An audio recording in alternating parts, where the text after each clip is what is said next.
Hello everyone, I'm MiniFC and this is Blue Lions TV, and today I'm bringing you guys the Predict That 11 video for our upcoming game against Everton this Saturday early in the afternoon. But before I get into the video, please, if you haven't pressed the bell notification button, please press that. It only takes a second, and stay tuned to all things Blue Lions TV. But anyway, getting straight into the Predict That 11 video, starting with the goalkeeper, and that is going to be Courtois. And yeah, that's all to really say about Courtois, really.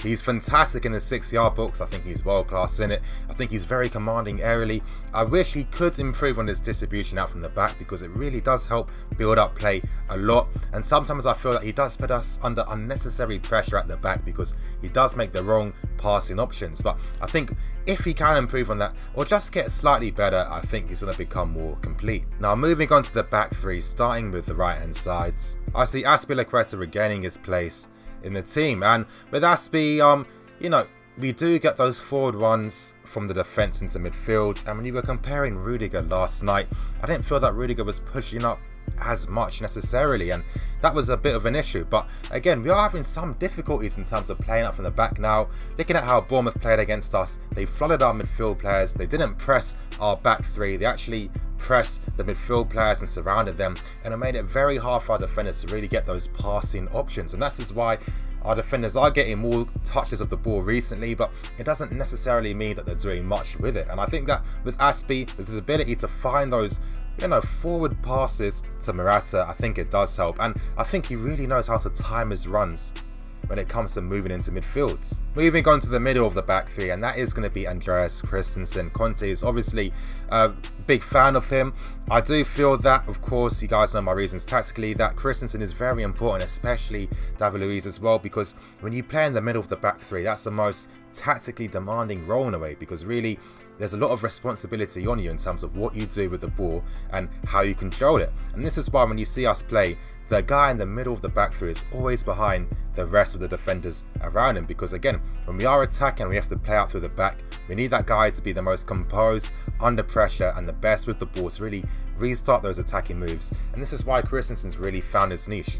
Even though I do make this point quite a lot, it would be nice if Conte did give him a bit more freedom to really push into midfield, because Christensen was doing that a lot for Borussia Mönchengladbach, and I feel that he is lacking on goals because of this reason. And I think that with his forward passes, that could definitely help our midfield, especially when they do get overrun.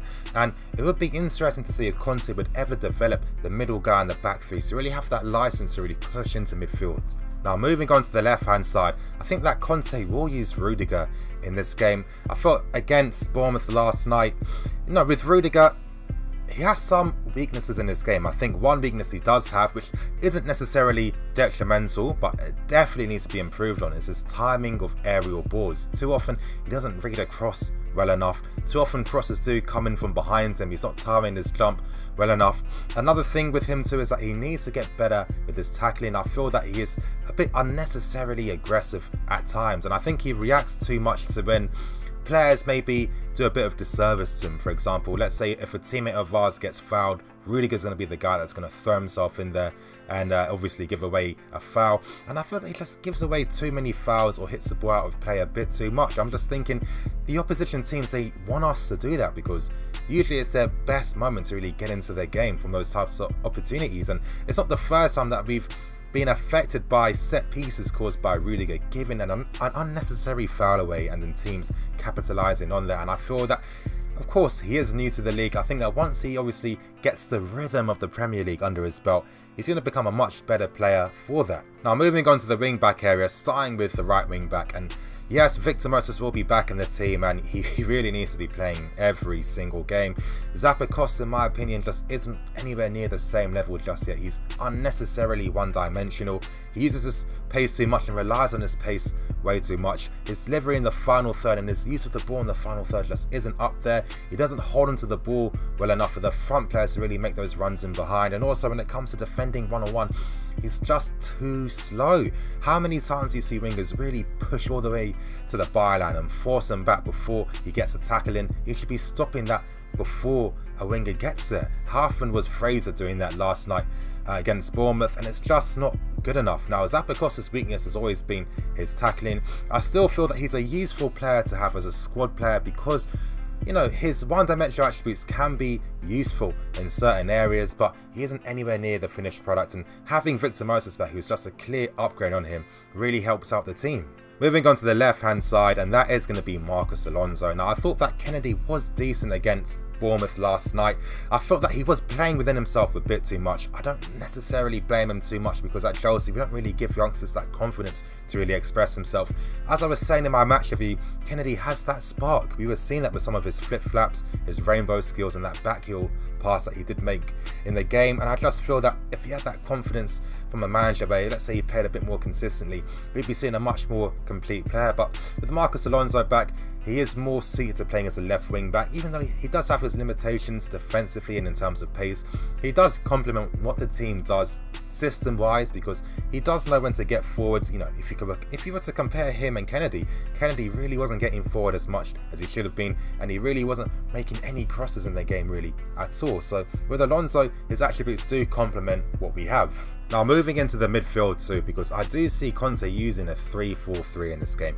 Conte is going to definitely be playing. I think with Conte, he really is that G code in the team. He helps us play out from the back much easier. He helps make those key tackles, he stops counter-attacks, and he gives us that foundation to really start and build attacks. And this is why Fabregas especially excels, because he knows that when Conte does win the ball, he has the technical ability to actually find him in areas where Fabregas can actually dictate things and become dangerous. But I do think that Conte will use Bakayoko in this game against Everton. He has been experimenting with Bakayoko and Kante more often, because I think that he's trying to recreate that midfield that he did have last season with Kante and Matic.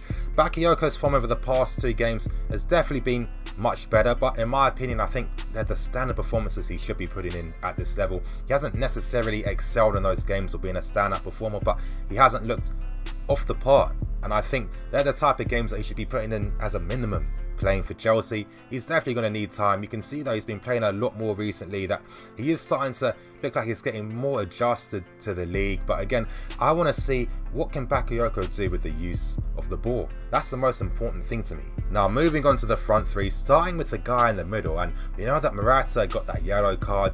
I do think it's an extremely harsh rule that you do get booked for celebrating with the fans. I don't know when this became a thing or why it's become a thing, but it seems like Hazard will be playing that false 9 role again, playing for us, and he has to. Unfortunately with Mitch, he just doesn't really complement what Conte wants with the team. Mitch is a guy that's too stationary. He likes to play on the last line of defence, and he likes to play inside the box. He doesn't drop deep, he doesn't make space for the other front 3 players around him. It's not his fault, it's just not that type of player. And if anything, again, maybe it wasn't the right signing. When we did first sign Mitchie, we had plans of using a 4-2-4 where Mitchie definitely could have added something, as we did see early on during the first half of the season where Mitchie was contributing. But since we've moved to a 3-4-3 system, they just need different attributes, and thank God this is what Eden Hazard does provide. He is the best player in the league. I feel that it really is Eden Hazard FC, because there's just too much responsibility put on his hands.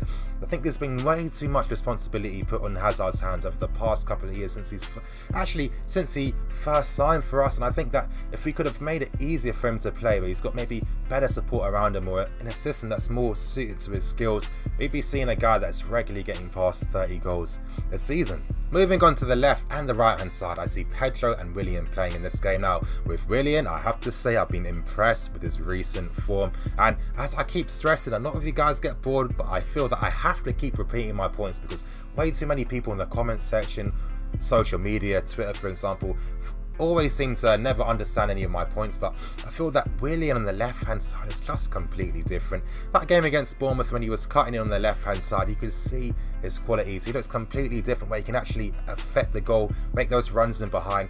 It just makes sense. And I've been noticing that Conte has been telling Pedro and Willian to rotate a bit more, but it seems like Willian has been playing more on the left hand side, and it's no surprise to me why he's been looking like one of our best players recently. It's playing towards his skills and his strengths, and we're seeing what Willian can do. And you know what, I think we have to support him now. I think he's been good, and I'm happy that Conte is finally starting to use Willian in a more suited role. I think with Pedro as well, I mean, it's always been one thing that's confused me. Why is it that when a striker isn't playing for us and Hazard is playing up front, why is Pedro starting on the left and Willian on the right? And it's like, when we do have a striker playing with us and Hazard does play on the left, then Pedro plays on the right. But why doesn't Pedro just continue to play on the right? Why does Conte feel that him moving to the left adds anything? Because the funny thing is, you see Willian, he's more likely to score a goal on the left, and Pedro gets most of his goals on the right hand side anyway. So I just feel that keep them in those positions and get the best out of them. Now, before I end this video, I'm going to tell you guys the lineup that I like to see us play. Yes, I have gone for Courtois in goal. Defence, Aspie, Christensen and Rudiger. In midfield, I've gone for Conte with Fabregas, because when we do play against Everton, they are going to be very defensive, and I feel that we are going to need some of Fabregas's vertical passes. Too often when he's not playing, everything's too sideways, and that really slows down the play. But Fabregas, he does spot those runs made by the front three, and I think when you are playing with Hazard, Willian and Pedro, there's going to be a lot of movement, so we need that guy that's really going to link up midfield and attack. Now, up front, it's the same lineup. On the wings, it's the same. So anyway, you guys, thank you for watching today's Predict That 11 video. I'm the EFC, this is Blue Lines TV, and remember, if you haven't pressed the bell notification button, please press that. It only takes you a second, and stay tuned to all things Blue Lines TV, because there's a ton of videos that are going to be coming out in the following weeks, and you definitely can't afford to miss out on them. Anyway, you guys, I will see you later.